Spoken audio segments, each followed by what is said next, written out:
Good afternoon, and thank you for joining us today. I'm Meade Harris, the CEO and co-founder of Dynamo Energy Hub. I'm delighted for us to be holding this timely event with Bloomberg New Energy Finance and Google.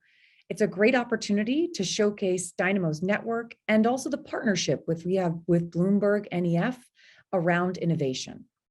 So as you all know, Dynamo is a global network which facilitates the energy transition by bringing people together, people like all of you, from traditional energy companies to climate tech innovators, from investors to thought leaders. So nobody can be sure exactly how the pandemic has changed our lives, but we do know this: we are never going back to the old model of work. And the world is moving quickly to flexible options and co-working. And that's what Dynamo is building for the energy sector. We're creating cool spaces in great locations around the world. You know that you'll always be part of a community where you not only have great networking opportunities, but also, just as importantly, great commercial opportunities. We're opening energy innovation hubs that are regionally relevant and globally connected.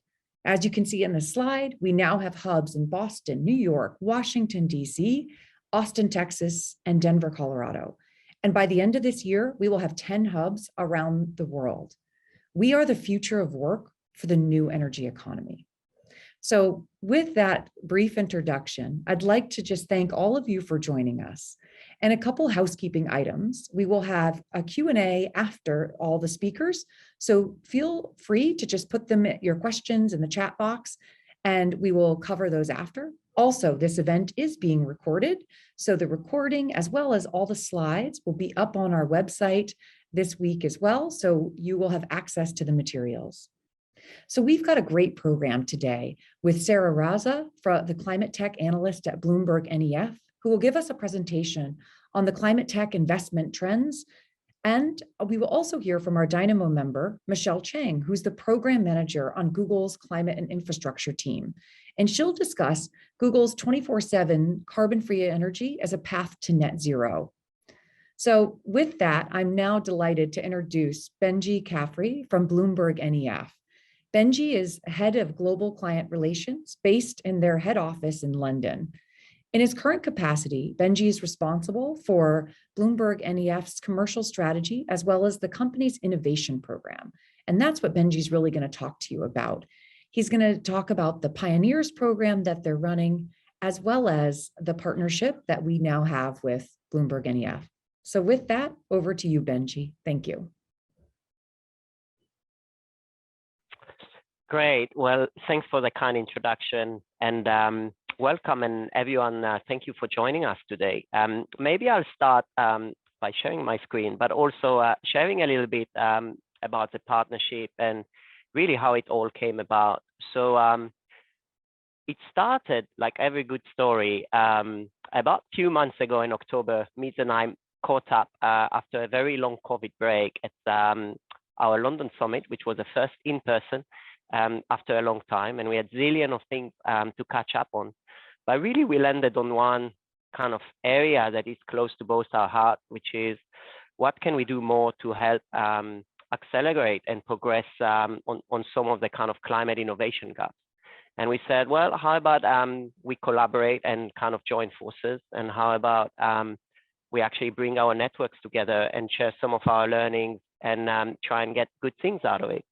And so a few weeks ago, we launched our partnership in New York, live in person at the Dynamo Hub in New York, which was absolutely fantastic. And many of you join us. And then that's our second kind of event since we launched our partnership. And we said, well, let's actually build on some of the learnings during COVID and do something virtual where more people can join kind of from different locations at the same time.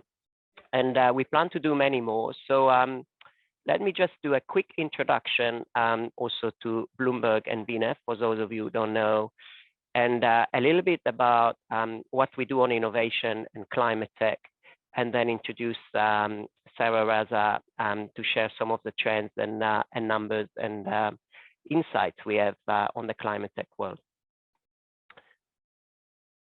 So Bloomberg, most of you know, but basically a big financial information provider. Our core product is a Bloomberg terminal that you see on the screen. But actually, most of you also know Bloomberg TV, Bloomberg Media, Bloomberg Business Week, and we sit within Bloomberg Research. And BloombergNEF, we are around 250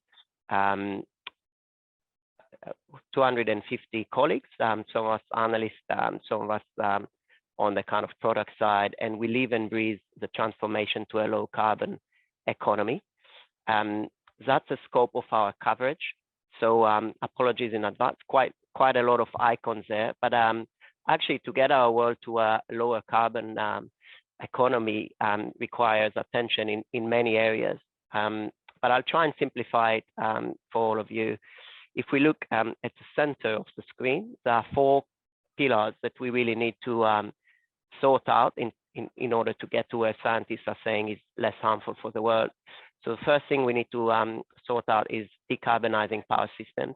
So we have teams around kind of the generating sectors, but also not less important, the infrastructure and storage areas. The second thing is decarbonizing transportation and mobility, so that transportation of people, but also of goods, and include obviously personal car, but also freight, aviation, and shipping. The third area is decarbonizing the whole industry and building, and that's including circular economy and materials and heat. And the last area that is very crucial and relatively new for us, but there is no net zero without decarbonizing agriculture and food. So that's an area we are actually investing a lot of time and effort to ramp up knowledge. On the left side of the screen, our coverage on commodities, which with everything happening in terms of geopolitics at the moment is one of the most popular areas in the short term, where people need to understand some of the mismatch of supply demand and where we are going to get our short-term power from. But also including kind of carbon prices and metals, what we call green metals or metals essential for the green transition. And on the right side of the screen, you can see cross-cutting technologies. So basically digitalization, hydrogen, CCS are affecting many of these areas on the screen, and we look at them in a kind of kind of from synergies to all of these areas, and we have team focusing on that. So I think that's in terms of scope and kind of where I fit in all of that. So I lead our innovation program, which includes basically 3 components. The first one is the content and the research, and part of it we are going to share with you today, and I work very closely with Sarrah on that. The second is around bringing the innovation community together. And again, this kind of webinar, the partnership with Dynamo is part of it. And we also have 6 summits every year, this year 7 actually. And for each one of these summits, we have an innovation forum where we bring the innovation community together. So I invite you to get in contact, and we'd love to have you with us to some of these.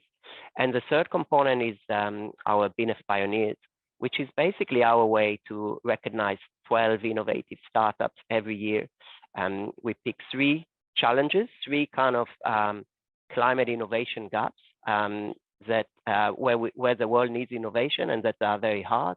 And we invite startups to apply. We typically get 200 to 300 applications, and then our expert evaluates this application based on how impactful this kind of innovation is going to be on climate, how original and cool and interesting it is, and basically also the momentum that the startup has, how successful they could be, so they could really make an impact.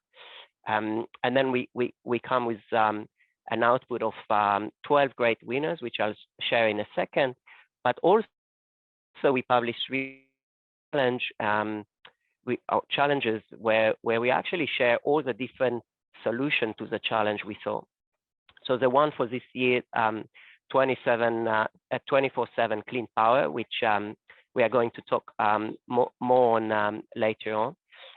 But it goes anything from kind of modular nuclear through geothermal, through grid technologies, through kind of vehicle to grid, etc.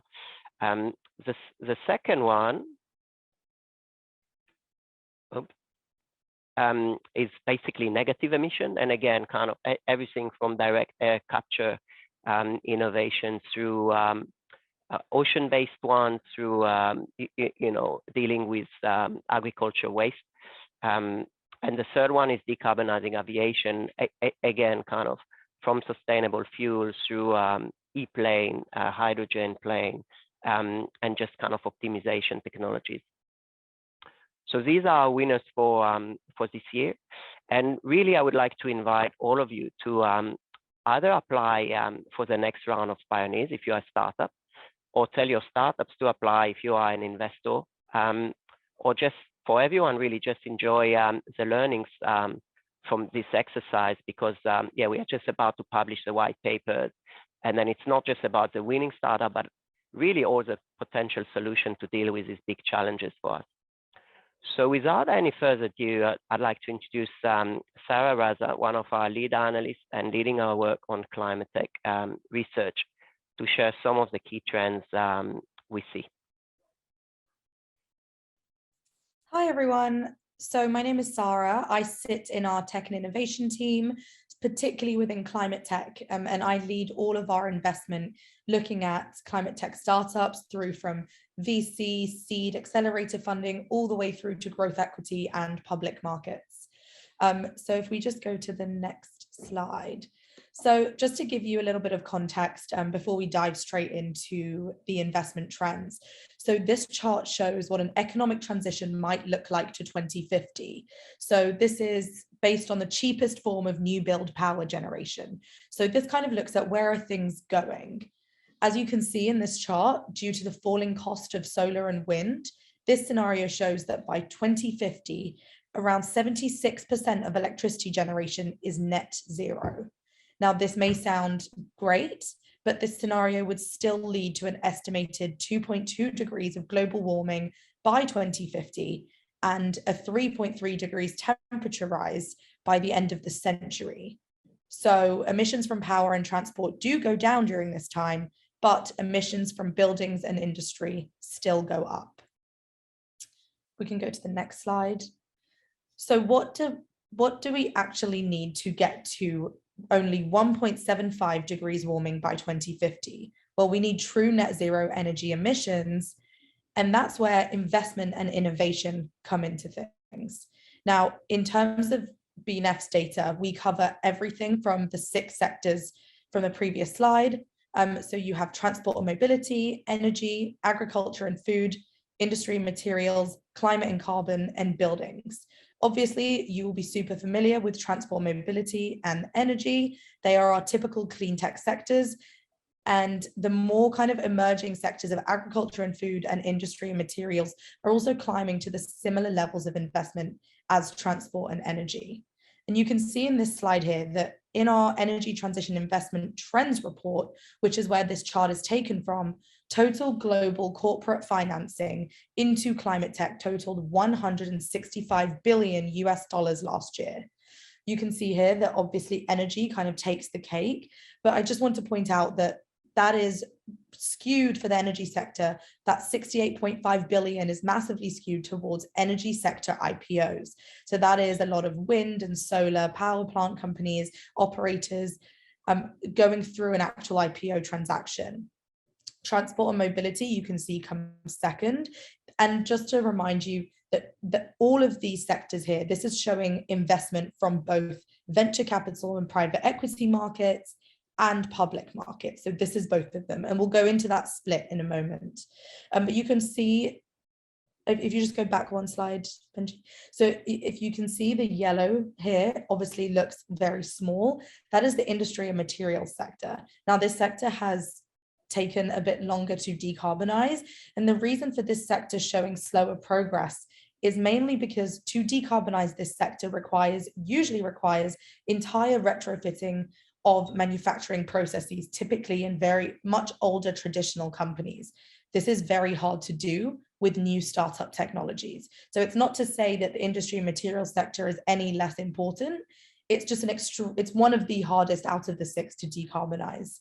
You can also see that the small green boxes at the top for climate and carbon, This is what we call kind of a software heavy sector. So what we include here is everything from carbon accounting, climate risk intelligence, better weather monitoring, negative emissions technologies. And obviously a lot of these typically are data analytics platforms that don't necessarily need the same level of capital to scale like an EV manufacturer or an EV charging infrastructure company. So if we can go to the next slide. So just to kind of highlight some of the public markets deals. So this chart shows the split between, the purple is everything from public markets and the blue is private markets. And you can see obviously public markets takes around 111 billion of that 165 billion, whereas the private markets take about 54 billion from that 165. So, massively skewed towards public markets. I will say there were way fewer deals in public markets. So all of this purple section that you can see is actually only 483 deals compared to 2,800 deals for venture capital, private equity from the blue. So obviously from this, 400, 500 public markets deals, each deal size is a lot larger than a VC or PE deal. But you can see here that SPAC transactions and IPO transactions were really the most popular. And we'll come on to SPACs in a moment. If we can just, so again, just to kind of focus on public markets again, this chart just shows the 111 billion split.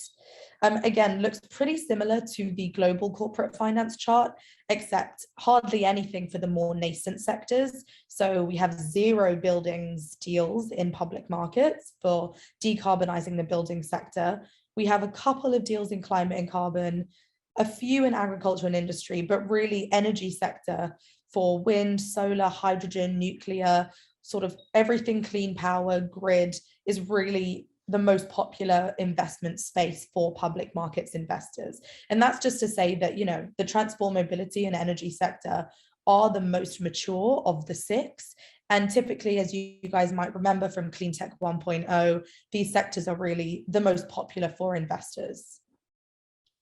Now, next, I'd like to move on to why is VCP funding so huge? This is where I'm really interested in. I mean, public markets, yes, are extremely interesting, but they've been around for a very long time investing in the same types of companies. What we're really seeing is this $54 billion going to different sectors for the first time, different types of investment coming in, large growth equity rounds for very early stage tech. And that's really what I think is the most interesting here. So if we can just skip, to the next slide. If we can. So this chart shows venture capital and private equity funding across 2021 from all 6 sectors. Now you can see here, this chart looks slightly different from both the global corporate finance chart and the public markets chart, in the sense that now transport is the most popular investment area, raising 21.8 billion compared to energy. Now, transport mobility is a unique sector in the sense that in this sector, the technologies that we're actually seeing gain investment from public markets and private markets are actually the same.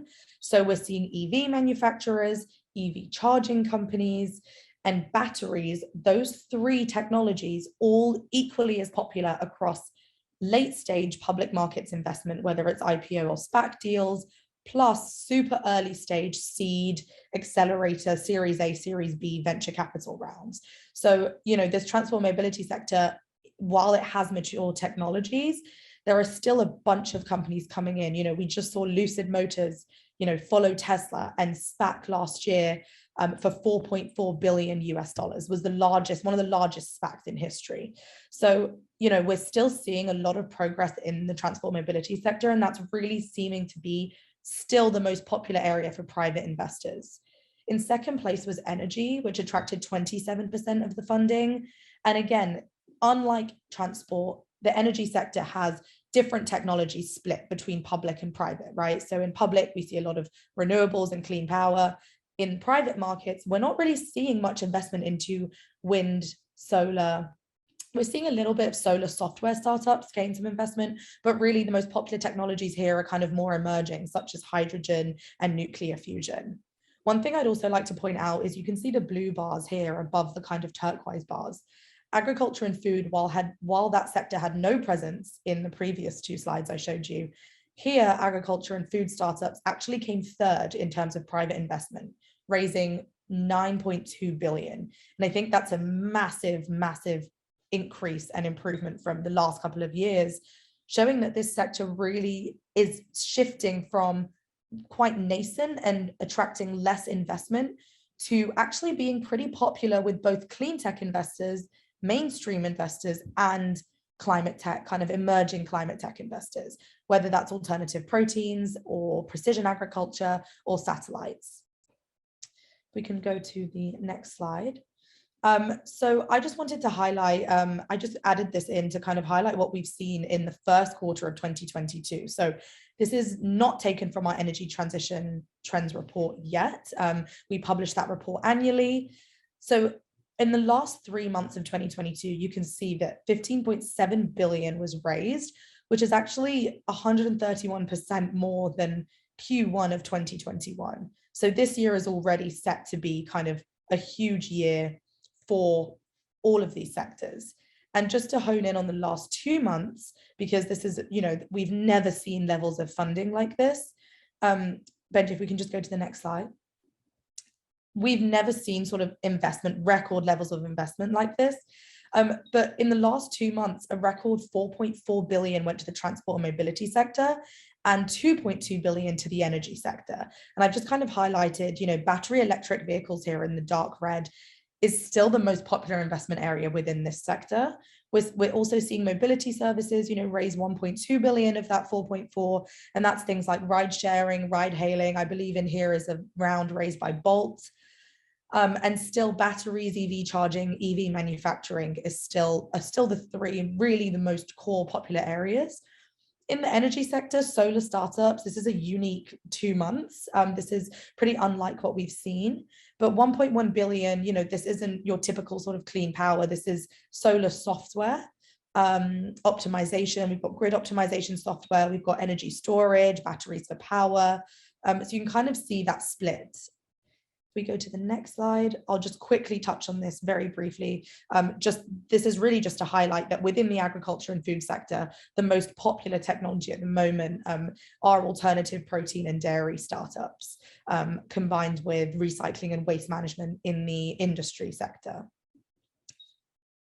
And then lastly, the two most nascent sectors, which are really seeing much, much smaller levels of investment.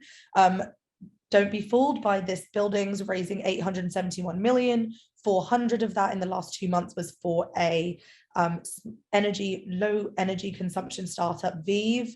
And so, actually that number, if you remove that round, that goes to about 400 million. Again, the climate and carbon sector still really important, but just less capital intensive.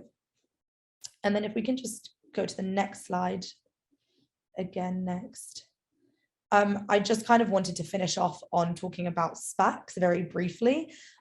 Exit strategies obviously vary amongst climate tech startups.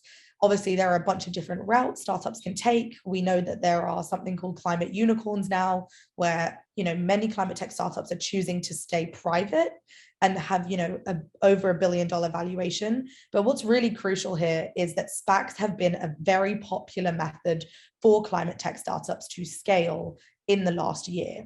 We have seen this trend slow in 2022 to date. However, from January to December last year, you can see that the transport mobility sector really just took advantage of SPAC deals. 50 startups last year raised $35 billion from SPACs and PIPE investments to go public. Transport was the most active climate sector, raising about 23 billion. So that made up about 66% of SPAC deals.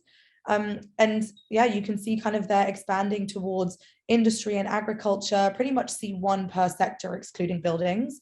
But yeah, just wanted to highlight that, SPACs have been a typical, very popular way for clean tech and climate tech companies to scale. So I'll leave it there, as I think I've probably run over a little bit. But yeah, please feel free to send any questions. And that's great. Thank you so much, Benji. And I'm going to pass on to Meade Harris now. Thanks so much, Sarah. So that was a great overview, and we'll have time for question for Sarah after we hear from Michelle. So Michelle is the program manager for 24/7 carbon-free energy on Google's climate and infrastructure team. And her team's responsible for setting and executing the energy and climate strategy for Google's technical, infrastructure, and operations. So I think this is really timely for you, Michelle, to talk about some of those new technologies that Google is investing in that Sarah, alluded to in her presentation. So I'll hand over to you. Absolutely. Thank you, Meade. And give me a second as I pull up a couple of slides.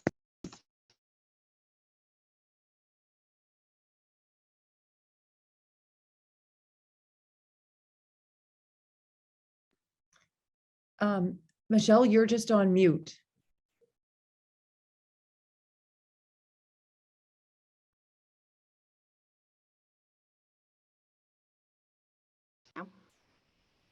We can hear you now.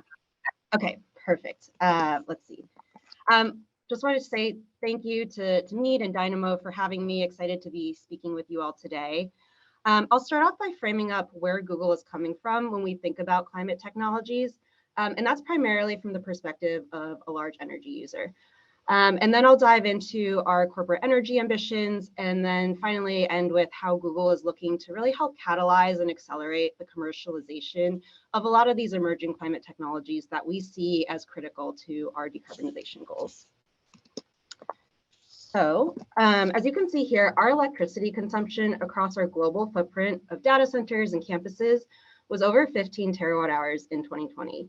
And this footprint is highly distributed across the globe. It's spread across many different countries and electricity markets. And as demand for our products and services, so Gmail and YouTube and Google Cloud services, as demand for these products grow, our energy use will continue to grow with it. So that's really the backdrop that we're working with here. And then when it comes to energy and carbon, as a company, we've set and achieved a couple of key milestones over the years. So in 2007, we achieved carbon neutrality for our operations. And a decade later, in 2017, we reached 100% renewable energy, which essentially means that we matched those annual global terawatt hour numbers you saw on the previous slide with equivalent terawatt hours of new additional wind and solar volumes being built and added to grids. And at the time when we achieved this, we were incredibly proud, and still are, of this milestone. And we've actually maintained this 100% renewable energy standard every year since, even as our load has continued to grow year over year. But now we've actually turned our sights to our next level ambition, which is to run on 24/7 carbon-free energy, as well as achieve net zero across our operations and full value chain by 2030. So how is 24/7 different from 100% RE? So whereas 100% RE is matching those megawatt hours on an annual global basis, 24/7 CFE really focuses on running on carbon-free energy in each grid where we operate, in every hour that we operate around the clock. So while under 100% RE, we could sign PPAs for wind farms in ERCOT and count that against our load in, for example, Taiwan. Under 24/7 CFE, we now really need to look for round-the-clock clean energy to power operations in each individual grid where we have load. So as you can imagine, this is a much, much harder goal to accomplish because, as we all know, the wind doesn't always blow, the sun doesn't always shine. So in some regions, grids can be more fossil-based or have less renewables resource potential, which all combined make it a lot more challenging of a goal to accomplish. And you can really see this concept illustrated here with our carbon clocks. So in some regions, you can see, for example, at our data center in Finland, where the grid is really clean and we have several wind PPAs, we're at above 90% carbon-free energy today in every single hour that we operate. So you can see that as that clock moves through the hours of the day and through the days of the year, that clock is mostly green. But in other regions, such as Singapore, you can see that our CFE is fairly low. It's below 10%. And that's due to a confluence of factors. Singapore is a really challenging market. It's a land-constrained island with a predominantly natural gas-fired electricity grid, and without strong wind or solar resource. So in grids like Singapore, traditional renewable generation alone won't be able to get us to our CFE goals. And that's why we really think new technologies are going to be so critical when it comes to achieving 24/7 CFE. And that's really highlighted on point 3 on this page, which outlines all of our program principles around 24/7 CFE. When we talk about carbon-free energy, one of the key differences to 100% RE is that we're not just talking about wind, solar, and lithium-ion storage, but really all technologies. So that includes long-duration energy storage, different battery chemistries. It also includes, advanced geothermal, clean hydrogen, advanced nuclear, and carbon capture and sequestration. And we think all of these technologies will have a critical but differentiated role to play when it comes to decarbonization. So in one sense, some of these technologies will contribute firm, clean baseload power for those large swaths of volumes that we think we'll need. And then secondarily, but no less important, are the flexible energy storage technologies that can really help to fill in some of those hardest to decarbonize and also some of the most expensive hours on the grids where we operate. I won't go into too much detail on the other points on this slide, but if you're interested, we strongly believe in data transparency. So we actually have a white paper that we've published on how we calculate our 24/7 CFE metrics, which you can read if you're interested in learning more. And we also publish, a transparent sort of grid by grid breakdown of our CFE progress. And we'll also be publishing our 2021 CFE numbers soon, so keep an eye out for that. So these are sort of the 3 pillars of our approach to 24/7 CFE. And they really center around purchasing, technology, and policy. Obviously, today I'll spend most of our time focusing on technology, given the topic of this panel. But I'll quickly touch on the other 2 as they're obviously critical pieces of our roadmap. So first, purchasing. We're working with several key partners across the world, such as AES in Virginia and ENGIE in Germany, to really take this like a portfolio energy manager approach to reaching our CFE targets in those grids.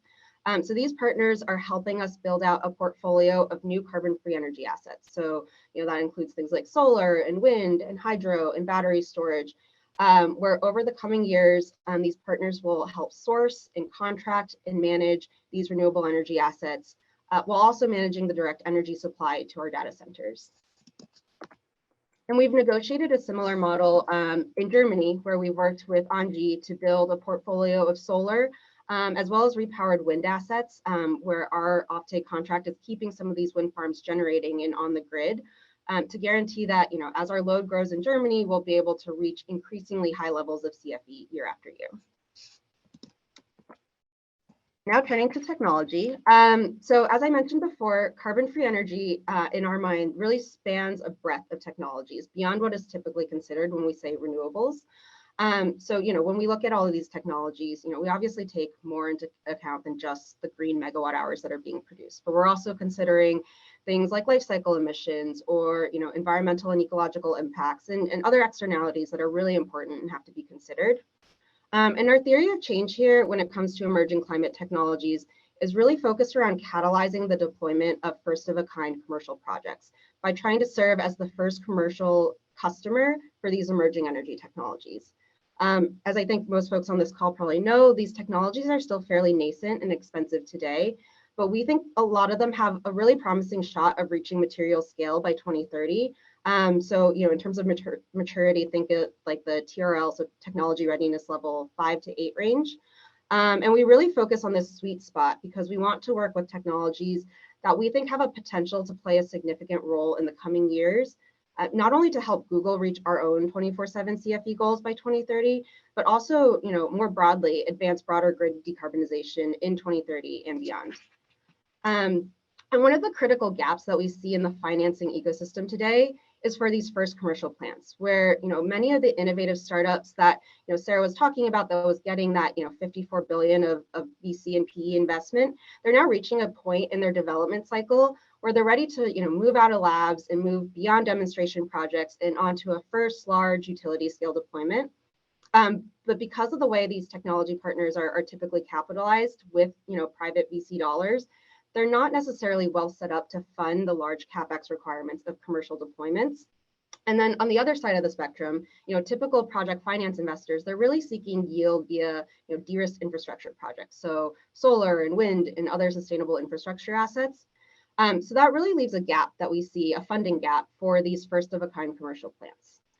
So where does Google hope to come into this? So by signing a long-term power offtake agreement with these emerging technology projects, we're really hoping to provide a bankable investment-grade revenue stream for projects to then secure financing and really try and help these first commercial plants bridge what we see as a significant development and financing hurdle.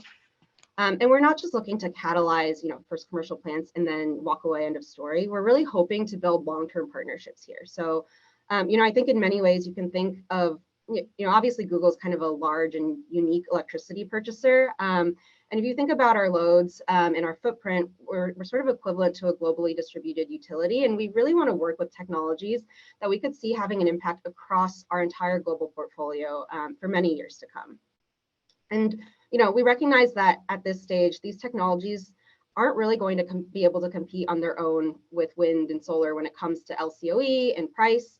But, we think that by paying a premium for these first of a kind plants, we're really hoping to also be sending a market signal that'll encourage broader investment into similar projects for these emerging energy technologies, so that really we can move beyond these first of kind deployments to nth of a kind deployments. And hopefully these technologies can come down the cost curves faster and really accelerate their pathway to commercialization and scale. We really want to see these technologies replicate the solar cost downs from the previous 2 decades. We also recognize that in order to meet the urgency of climate change and to achieve our decarbonization goals, we really need these cost downs to happen much faster. So as an example of how we've done this, one of the first partnerships we've announced was with Fervo back in 2021. So Fervo is an advanced geothermal company that's doing some really innovative things, progressing traditional geothermal approaches. They're using advanced drilling techniques, fiber optic sensing, data analytics that really unlocks geothermal resource potential in places that were previously not viable at costs that we think could be really compelling. And so we obviously see geothermal and other firm clean baseload power technologies as being really, really critical to providing that round-the-clock volume of CFE that we'll need. But obviously, I think it goes without saying that no one technology is going to solve the entirety of what it takes to generate 24/7, which is why we're really taking a portfolio approach of multiple technologies, with different technologies playing differentiated roles depending on geography, so market and market structure, things like existing generation mixes and levels of renewables that already exist on grids, and even things like availability of shared infrastructure. And then beyond utility scale deployments, we're also looking at behind the meter opportunities to decarbonize, such as our pilot at our Belgian data center that we announced a year ago for a battery-based system for backup power to replace what was traditionally diesel generators for backup. And we see a sort of twofold benefit of battery backup systems, in that not only is it a clean source of backup power, but the batteries can also support the local grid by providing grid and ancillary services. And then finally, in order to enable hourly round-the-clock generation, we need to first be able to track that generation, right? So we need to be able to track and monitor when these assets are producing, not just on a monthly or annual basis, but on an hourly basis. So we're really pushing forward on the data, software, and tracking side of the equation with time-based energy attributes, or what we're calling TEACs, working with various registries and partners across the world to try and pilot hourly granular attribute tracking.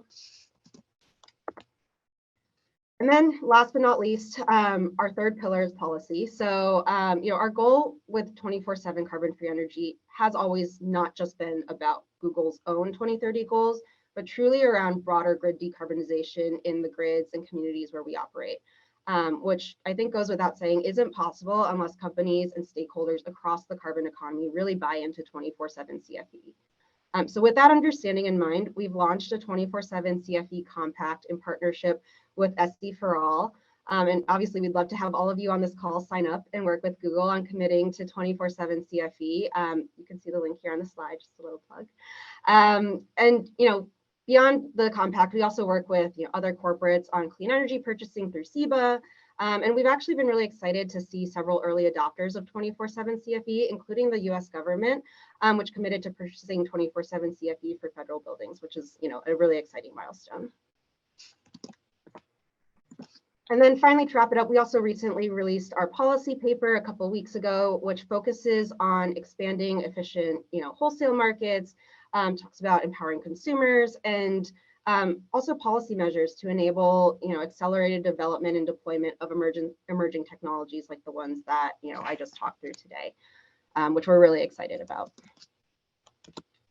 And with that, I will say thank you once again to Dynamo and to BNEF. Thank you for having me on this panel.